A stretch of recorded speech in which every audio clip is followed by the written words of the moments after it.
Hello YouTube! Today on the Naughty Librarian I am going over my end of January wrap-up. In the second half of January I did manage to read an additional 4.5 books. I'll explain that later. But overall I did read some really fun ones this time, so I was impressed, except for that half one, but we'll get into that like I said. I kind of read some really good books. Let's get into them. First category is romance, and I read one of those.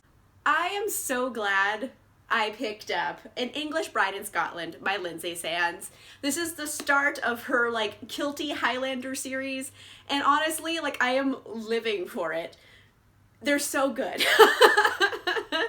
I gave it 4 stars. It's not incredible. Let's be real. It's not a 5-star read, but still very good.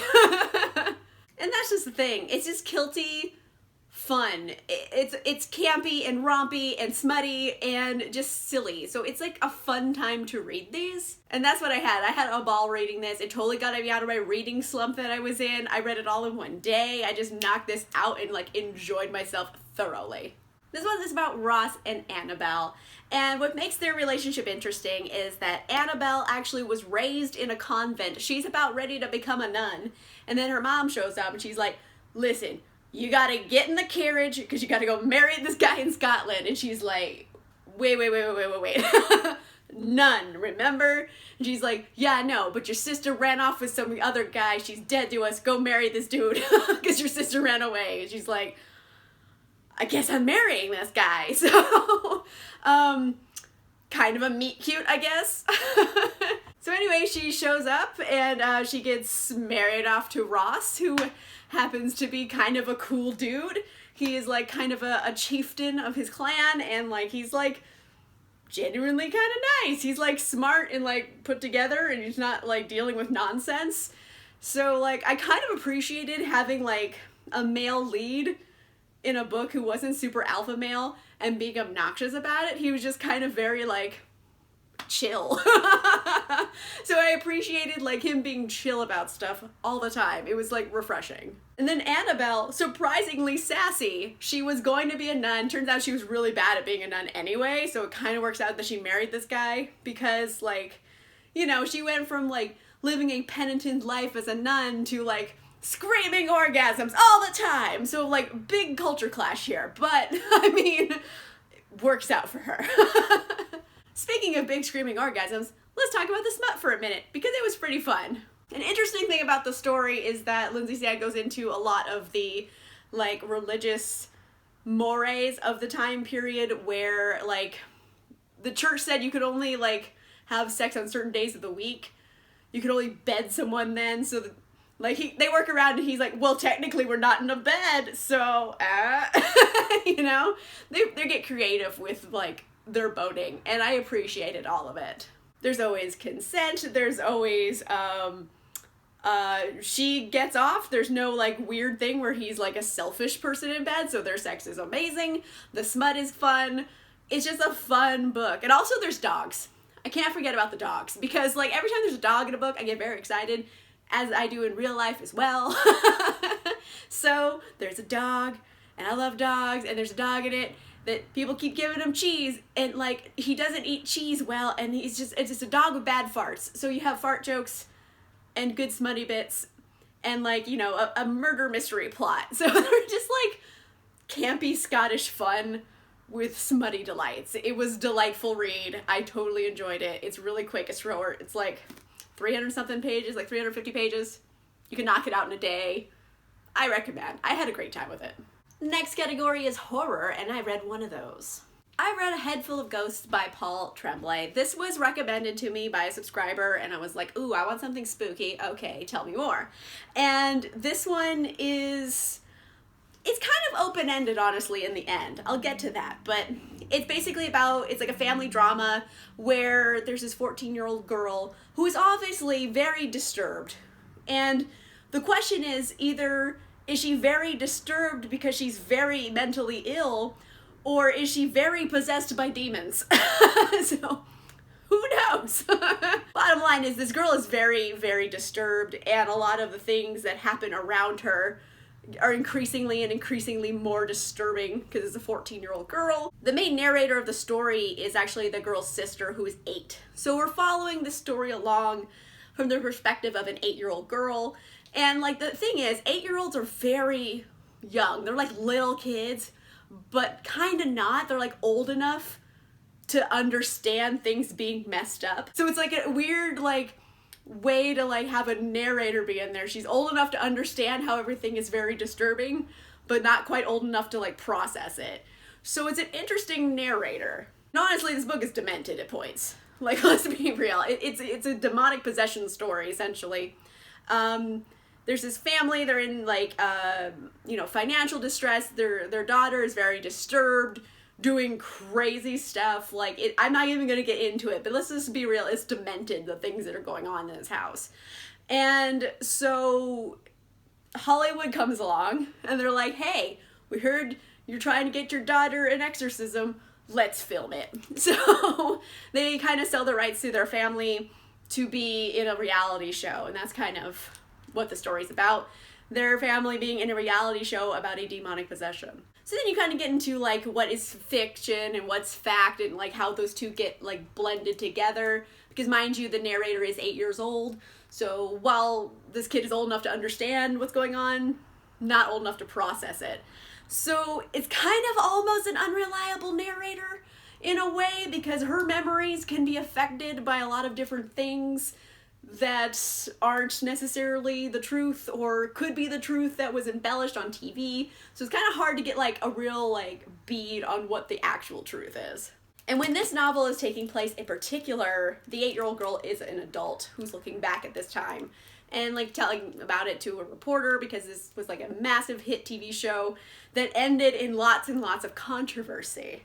I won't get into that because that's kind of like a surprise. So I won't get into the controversy, but as now, it's a very controversial TV show made about real life people who were experiencing these disturbing events, and it ended even more disturbingly. So as far as horror goes, I would say it's less supernatural terror, is more like psychological horror, because it's just demented to think about what's happening all the time. In the end, I gave it like 4 stars. I really enjoyed it. I didn't think it was incredible, which is my 5-star. I've been kind of picky with my 5 stars. It's okay though. But I really enjoyed this one. I gave it like, you know what? I'll give it 4.25 stars. Look at me just giving extra stars away. I really enjoyed it. The ending though, I want to know someone else who's read it. And maybe in the comments down below, let me know if you've read it, but be vague because I don't want to give spoilers out. But like the ending is very open-ended. So I want to see what someone else's opinion on it is. So just be aware, you're not going to necessarily get closure here. You're going to get, the story's over here. And it's not necessarily closure you feel. You just feel like it's over.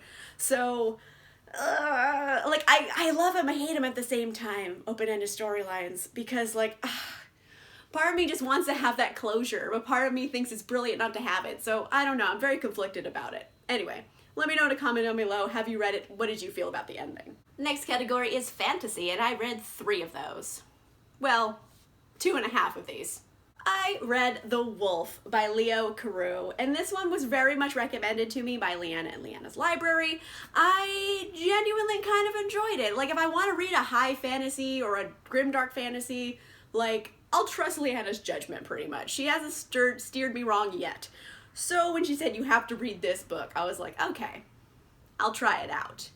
And you know what? I gave it like 4.5 stars. Like, I genuinely really enjoyed this. I thought it was incredibly well written. I had to take off 0.5 star though, because I just said it was incredibly well written, but at the same time I also feel like it was perhaps overwritten. It's a little wordy and overly descriptive at times. Like, I don't need to know what every tree in the forest is if the forest is the point of the story. So it was things like that, where like he was very, very descriptive in his world building, which is awesome. Like, I like world building, I like it being descriptive, but like I get it. You know, you don't need to describe like what the rocks the castle are made out of. Like, it's a castle made of rocks. Like, I get it. Like, you don't need to get that much in detail. So I felt like it was overly wordy and that kind of made things drag on a bit, so I had to take off a little bit for that. But overall, it's a really fun story. It is about these two warring groups of people. The people called the Anakim. Not Anakin like Skywalker, Anakim with an M. But they have these Anakim people. And what they're kind of described as is basically if like Neanderthals actually survived and evolved and stayed Neanderthals. So they're kind of human-like, but they're like... It's almost my cat's dinner time, so you're gonna hear a cat whining every once in a while. So basically these are very evolved Neanderthals where they have very Neanderthal looking appearances, they're huge, they have anatomical differences, like for example they have extra bone growing in their body that serves as like an armor, that it's an internal armor that they grow, so that's kind of cool. So they have that, and so it's like a Neanderthal race of people who have very different cultural mores and everything, and then you have like humans who are the Southerners. And so you have like just regular ass humans versus Neanderthals who are evolved and can read and write and do all that kind of stuff. So it's like interesting from an anthropological perspective, but that's not necessarily exciting to read in a book. So there is a lot of really action-packed battles and war, and basically the Southerners come up to the North and they're like, we're picking a fight with you, Anakim, and they're like, bitch, we got bone plates in our chest. Bring it.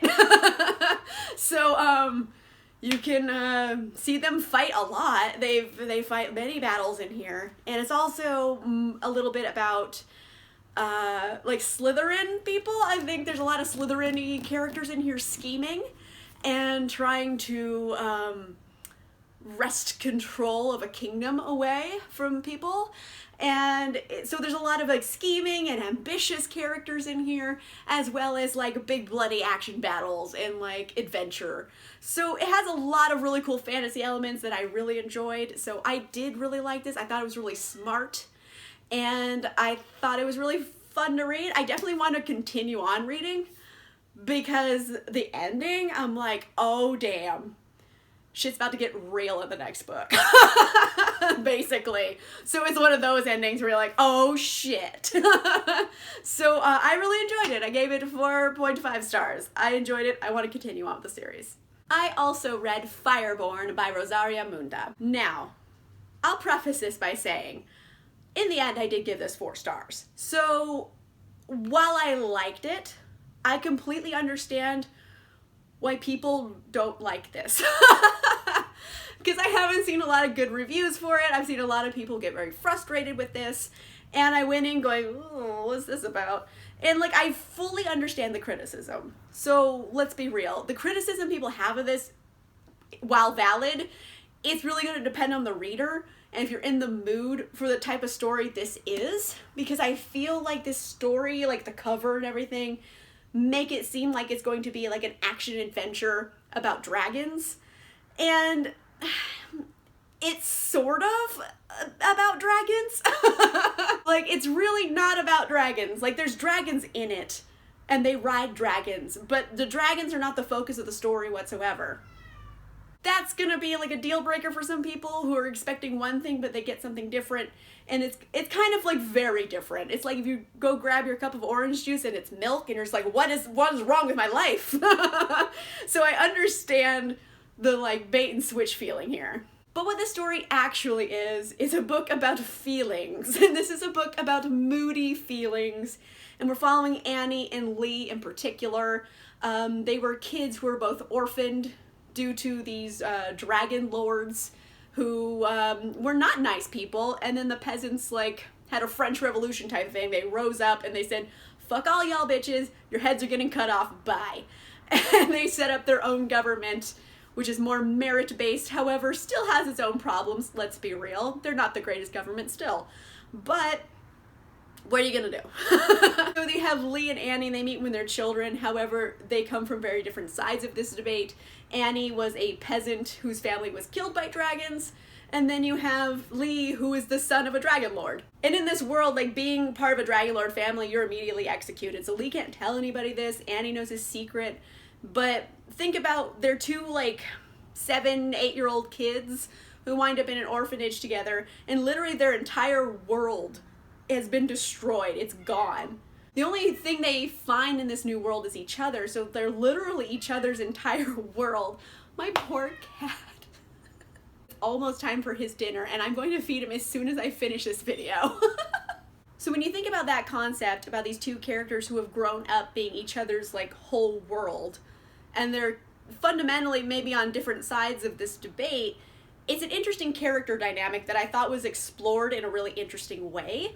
So I was like vibing with the moody feelings aspect of this book that I think people aren't expecting, but it's just an interesting dynamic where it's literally, it's not even necessarily romantic between them. Like occasionally it could be romantic, but it's more just like, don't leave me, because if you leave me I will be alone because you are my whole world.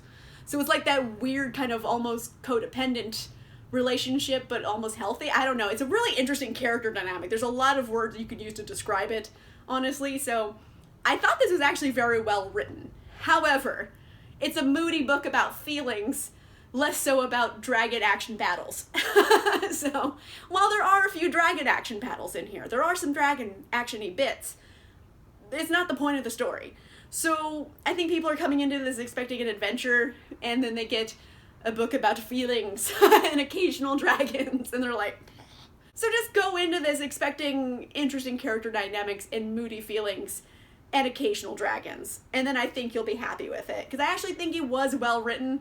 So it's unfortunate how it was marketed, I think, but I liked it. I gave it 4 stars. But then again, I also like Dark Dawn by J. Christoph, and I think I'm the only person who liked it a lot. Because like, I haven't met anyone else who really loved it too. So occasionally I do like moody books about feelings, and I thought this one did a good job. The last book I attempted to read this month was Into the Crooked Place by Alexandra Christo. Now, I will tell you right now, I read 40% of this book and DNF'd because I was 40% of the way in, and I literally gave no fucks about anything that was happening in this world. It was just so disappointing. Like, almost from the beginning immediately. Like honestly, I hate being mean, but like, honestly, it's poorly written. It really is. It's just like I would eye roll, legitimately eye roll at bits, because it's just so poorly written. I'll read you, like, this is chapter 3, the first line of chapter 3. Not a spoiler, but let me just point out how it's poorly written. There's this character named Wesley, who's one of the main point of view characters in here, and this is the first line you get when you're introduced to him as a character. Wesley Thornton Walcott had killed 11 men. I'll explain. Okay, this is like a textbook example of telling, not showing. My first introduction to this character is someone saying, he killed 11 men. What does that tell me about him as a person? He's killed 11 men. Why? Why did he do that? What is his feelings about that? You're just giving me facts about someone, but not backing it up with anything. And I read that line and I literally rolled my eyes so hard I might have sprained them. And maybe I'm being over dramatic, but when you start off at a character introduction like that, it's so poor to me. It's just like, oh, it's so uninspired. So it like hurt my feelings that it was that poorly written at that point. And it's the Wesley chapters in particular. I'll read you another one. All right, so chapter 5, we're back to Wesley's perspective. And the first line of it is, Wesley had a secret. It's just poorly written first lines that like, it made like my soul roll its eyes. Okay, so Wesley had a secret.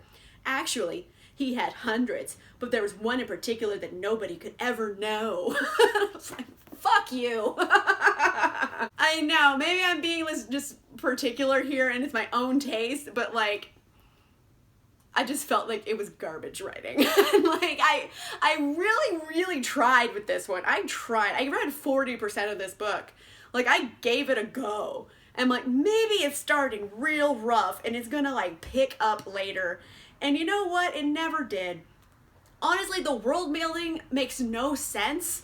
I have no idea why anything is. Like, they just tell you things that are happening, but I'm like, fucking why? Like, it was driving me crazy. Basically, this world, like, magic is somehow kind of illegal. Certain types of magic are illegal, but like some are like okay to sell somehow. And then like there's like, you know, like a Dickensian like underground of like street urchins who are like, you know, hawking magic and doing crimes and stuff. And then there's just like one bit of like magic that's like super bad and people are getting it and stuff. And it's just like, why is fucking magic illegal? Like, no one tells you why. Why is there this criminal network? Like, no one says why. Like, I get it, black magic. No one wants to fuck with black magic. I get that. But fucking why in this world is it illegal? Like, you don't know. Maybe they tell you, but honestly, at 40% if I still don't fucking know, it's too late. Like, ugh. I really tried to like the characters, but honestly, they were so two-dimensional that I'm like, you were just a character archetype there to, you know, hold a place and be a pawn in your own story, because I get no emotional interactions from anybody in the story that are worth a damn. Honestly, like, I really, really dislike this. I'm like trying to come up with something good about it. Like, I kind of liked the Dickensian orphans hawking magic aspect. That could have been cool if I had any reference for why this is happening. But frankly, I don't. And I know this is the arc, but I got the audiobook to go along with it because I like to do that for arcs, because sometimes arcs are different than the final product. And it's almost word for word the same. So it's not like this is a previous draft that's bad and the original, like the final draft is good. No, it's the same. It's just bad. And like some of the magic, I guess, could have been cool, but it just wasn't written in a cool way that made me fascinated by it. It made me just like, why is this happening? It doesn't make any sense to me. And it's magic. I mean, there's a certain like limit of sense it's supposed to make, but honestly, like, it doesn't make any logical sense why things are happening as they're happening. There's no point A to B. It's like point A to fucking nowhere. And it's like, why am I reading this? Whew. Okay. I feel like I've ragged on this book enough. Like, there were some seeds of cool things that I maybe could have got into. It has some like things I genuinely like in general, like heist stories, you know, street urchins, criminal masterminds, Six of Crows, cough cough, nudge nudge. Like, there's a lot of aspects in here that like sold me on the story, and like I got none of them. I read you those lines from Wesley chapters, like, that's how you start a chapter. Like it was just badly written, in my opinion. If you like this book, I am so genuinely happy for you, because no one wants to read a book they don't like. So if you like this book, awesome. I'm so genuinely happy for you, because I'm certain a lot of people like this book. However, I was just not having it. It was just not the tea for me, okay? So I didn't rate it. I just DNF'd because I don't feel it's fair to rate a book I DNF. So no stars, because I did not rate this, but I DNF'd at 40%. So I gave it a go. Could not make it. Don't care how this ends. I don't care about anything that happened in here. Okay, so like 4.5 more books. January was kind of a slow reading month, I'll be honest. There's just a lot going on in my like life. With the accident still, I'm dealing with insurance. I've been interviewing for like jobs. So I've been busy, so I haven't had a ton of time to read. But I still managed to get 4.5 books done. So I feel pretty good about that. Let me know in a comment down below if you've read any of these books. If so, did you like them? Did you hate them? What were your opinions on them? Again, if you liked a book that I didn't like, I'm genuinely happy for you. If you disliked a book I like, it happens.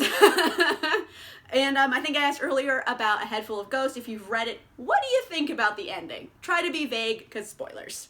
If you like this video, make sure you give it a like. And if you want to see more videos, make sure you subscribe. And I'll see you guys soon.